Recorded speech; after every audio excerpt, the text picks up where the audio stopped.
Welcome to another Tech Help video brought to you by AccessLearningZone.com. I'm your instructor, Richard Rost. Today we're going to talk about how to create an ACCDT template so that you can easily distribute and share your Microsoft Access database. I'm going to put this one down as an expert level video, which is between beginner and developer. It's a little bit past the stage of what beginners might need to do, but we're not going to need any VBA programming today. So as long as you got a little bit of access under your belt, you'll be fine with this one. Today's question comes from Cedric in Bellevue, Nebraska, one of my platinum members. Cedric says, I watched your videos on creating default templates for both Word and Excel. Can you do something similar with Microsoft Access? Well, kinda yes and kinda no. Let me explain. So what Cedric is talking about, if you haven't seen him, 2 days ago I did a video on creating default templates for Microsoft Word. And so this is so you can set your font, your margins, your font size, all those little things. So every time you create a new Word document, you don't have to keep resetting all that stuff, right? Like the new Aptos font was just added to Office as the default, and a lot of people don't like it. So I can show you how you can go back to Times New Roman or Courier or whatever other font you want. So watch this video if you want to learn more about that. And then, of course, yesterday's video was doing the same thing with Excel, which is a little more involved, but not difficult. So, again, you can do the same thing. Fonts, column sizes, background shading, that kind of stuff. Now, when it comes to Access, you really can't set up a default database like you can a default document or default workbook for Word and Excel. There's no, like, this will always be your default setting. But what you can do is you can set up templates that have all of your preferred default settings in them, and then those can be used for creating new databases. Now, personally for me, I never really go through the hassle of setting up an actual template in Access. You know, that's an ACCDT file. I just make a normal database, right? A DB file that's got, you know, all the things that I like to put in new databases that I create. The same objects that I use, a main menu. Most databases have a customer form, customer list. Whatever VB code you like to have in any database that you make, put that in a global module, right? And I just make a regular, normal Access database file, and then I'll just copy and paste it and work off of that. That's what I do. I've been doing it for 30 years. It works fine for me. And besides, with Access, unless you're someone like me where I'm teaching and I'm, like every day I'm making a new database to show you guys something different, it's rare to create new databases. Whereas with Word and Excel, you might be creating lots of new documents or lots of new spreadsheets every day for this or that or whatever. Access isn't usually like that. Usually you set up your database once and then you work with it for a while and you don't make another new one that often, unless you're, a developer and doing it for clients and that kind of stuff. So the real need to make templates isn't quite there for Access like it is for Word and Excel. Now, I did have a situation a few years back where I helped an accountant build a database. Well, I basically built the database with his direction for what he wanted. That's the beauty of Access, right? You can customize it however you want. And he wanted to set up a database that he could then share with his client that he was doing taxes for or whatever. So he wanted to make a template so that he could fill in the customer's information, put all of their data in that database. And then the next time he got a client, he'd create a new database, and he wanted a template so he could easily do that.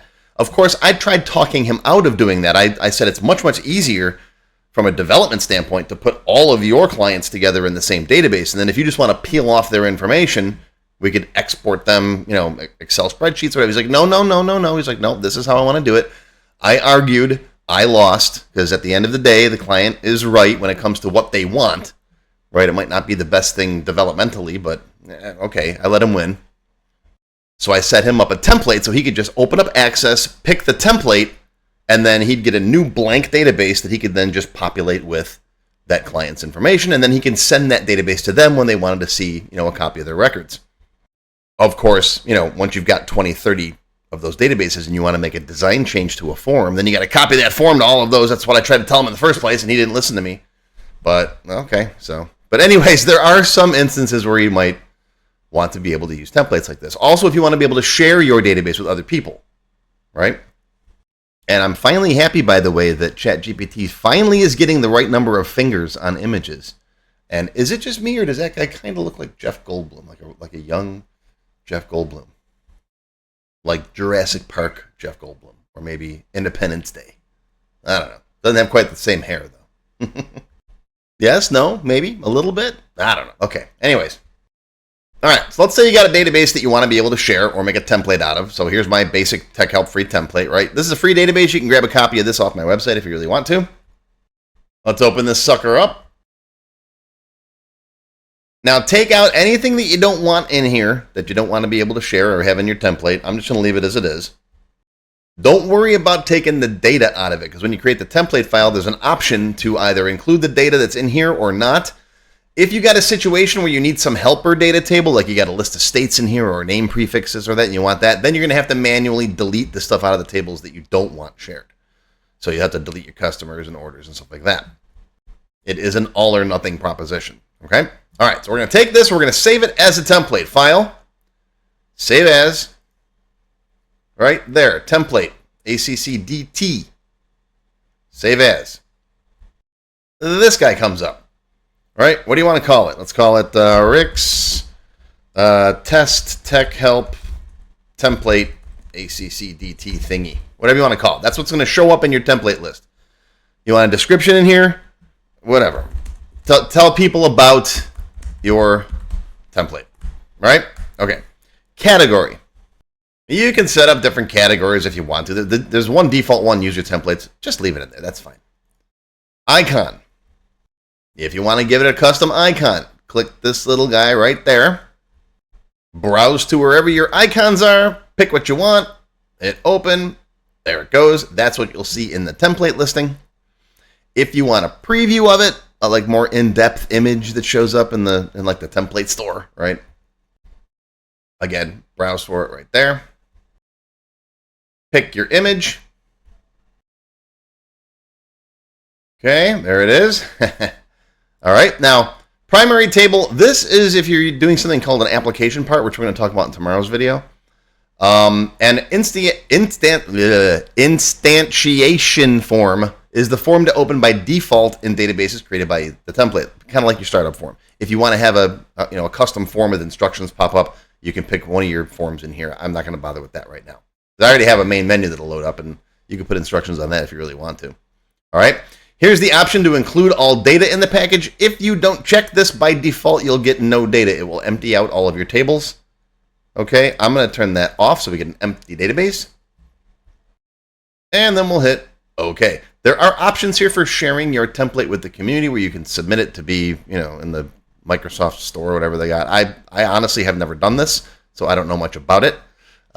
Google it. If enough of you are curious, let me know. I'll do some research and figure out what's involved there. I actually have a couple templates myself I've been thinking about submitting, so this might be something I'm going to look into in the future. Anyways, if you guys know anything about this, post some comments down below. Teach me. Tell me some stuff. All right. Hit OK. All right. Template's been created, and it doesn't give you an option of where you want to put it. It puts it here. See users, and so it's in your user app data roaming Microsoft templates access folder. So if you want to share this with other people, you got to go find that folder, which is kind of a pain. They should say, hey, where do you want to put it? But this is the place that Access looks for your templates. I'll show you in just a second. All right, there. It took me an hour off camera to navigate to see users, Amicron. Why, Microsoft? Why? Why do you bury it like that? All right, we're just going to set this one off to the side for a minute, and I'll come back to that. All right, hit OK. We're done with this. Go ahead and close it. There's your original database. Now, we're just going to open up Access. Don't open this guy. Just open up Access. Find your Access logo. Open it up. There we go. You see some other templates I was playing with earlier on here. Ignore these. But go over here to More Template. More Templates. And if you haven't played with the Northwind databases by now, go play with those. Those are pretty cool. I did a video on these a while back. More Templates. You still don't see your template. Click on Personal. There you go. And yes, when I set this up for my accountant client, I actually put his picture on the template. He loved it, though. He thought it was awesome. All right. Click on that. There you go. Now, pick where you want it to go. By default, it's going to go in your user documents folder. I'm just going to drop it on my desktop. So click here. Browse to where you want it to go.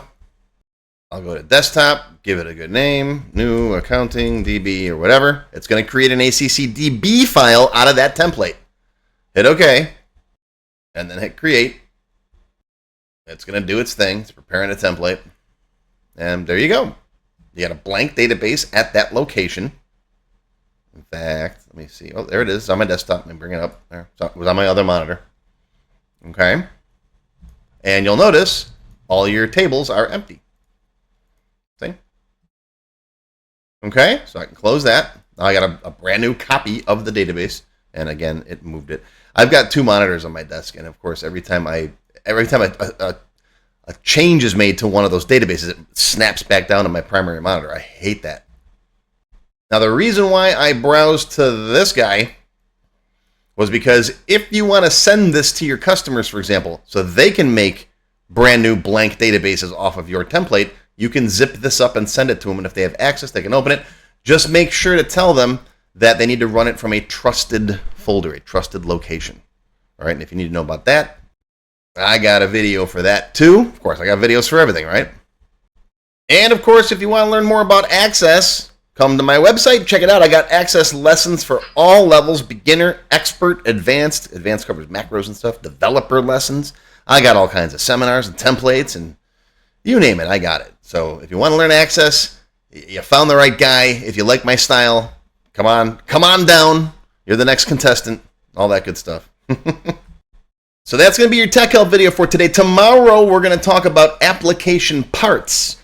And that's where, instead of like a whole database, let's say you've got just like certain objects that you want to be able to include in new databases, right? So let's say like your customer stuff, the customer table, the customer forms, any queries that are related, any reports that are related. You can create what's called an application part, which is a bundle of those things. So if you do build a new database, and then you're like, oh, you know what? I kind of need my customer stuff. You can just pick the part and it drops those things into your database instead of having to do it manually all the time. So we'll talk about that tomorrow. But again, that's your Tech Help video for today. I hope you learned something, my friends. Live long and prosper. I'll see you tomorrow. If you enjoyed this video, please give me a thumbs up and post any comments you may have below. I do try to read and answer all of them as soon as I can. Make sure you subscribe to my channel, which is completely free. Click the bell icon and select all to receive notifications when new videos are posted. Want to learn more? Click the Show More link below the video to find additional resources and links. YouTube does a pretty good job of hiding it. It's right down there. See this part of the description here, right? The name, the video's up here. There's a little Show More down there, right down the bottom. It's kind of hard to find. But once you click on that, you'll see a list of other videos, additional information related to the current topic, free lessons, and lots more. And YouTube no longer sends out email notifications when new videos are posted like they used to do. But if you'd like to get an email every time I post a new video, click on the link to join my mailing list. And you can pick how frequently to get emails from me, either as they happen, daily, weekly, or monthly. Now, if you'd like to become a paid member of my channel and receive all kinds of awesome perks, click on the Join button. You'll see a list of all the different membership levels that are available, each with its own special perks, including my extended cut videos, access to my code vault, lots of VBA source code in there, template downloads, and lots more. I'll talk more about these perks at the end of the video. Even if you don't want to commit to becoming a paid member, and you'd like to help support my work, please feel free to click on the tip jar link. Your patronage is greatly appreciated and will help keep these free videos coming. I got some puppies to feed. But don't worry, no matter what, these free Tech Help videos are going to keep coming. As long as you keep watching them, I'll keep making more, and they'll always be free. Now, if you really want to learn Access and you haven't tried my free Access Level 1 course, check it out now. It covers all the basics of Microsoft Access, including building forms, queries, reports, and more. It's over 4 hours long. You can find it on my website or on my YouTube channel. I'll put a link down below you can click on. And did I mention it's completely free? The whole thing, free, 4 hours. Go watch it. And okay, a lot of you have told me that you don't have time to sit through a 4-hour course. So I do now have a quicker Microsoft Access for Beginners video that covers all the basics faster in about 30 minutes. And no, I didn't just put the video on fast forward. But I'll put a link to this down below as well. Now, if you like level 1, level 2 is just $1. That's it, $1. And that's another whole 90-minute course. Level 2 is also free for paid members of any level, including supporters. So if you're a member, go watch level 2. It's free. Okay, want to get your question answered in a video just like this one? Visit my TechHelp page and send me your question there. Members get priority, of course.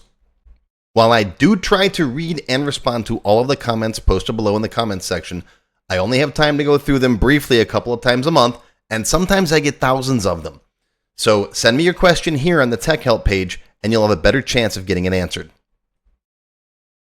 And while you're on my website, be sure to stop by my Access forum. We've got lots of lively conversations about Microsoft Access and other topics. I have a fantastic group of moderators who help me answer questions. Shout out to Alex, Kevin, Scott, Adam, John, Dan, Juan, and everybody else who helps out on the site. I appreciate everything you do. I couldn't do it without you.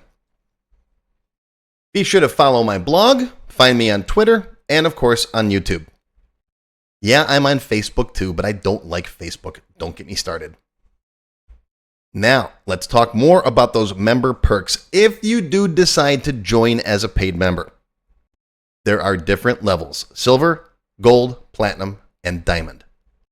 Silver members and up get access to all of my extended cut TechHelp videos, one free beginner class every month, and some other perks. Gold members get all the previous perks, plus access to download the sample databases that I build in my TechHelp videos, plus access to my code vault where I keep tons of different functions that I use, the code that I build in most of the videos. You'll also get higher priority if you do submit any TechHelp questions. Now, answers are never guaranteed, but you do go higher in the list for me to read them. And if I like your question, you got a good chance of it being answered. You'll also get one free expert level class each month after you've finished the beginner series.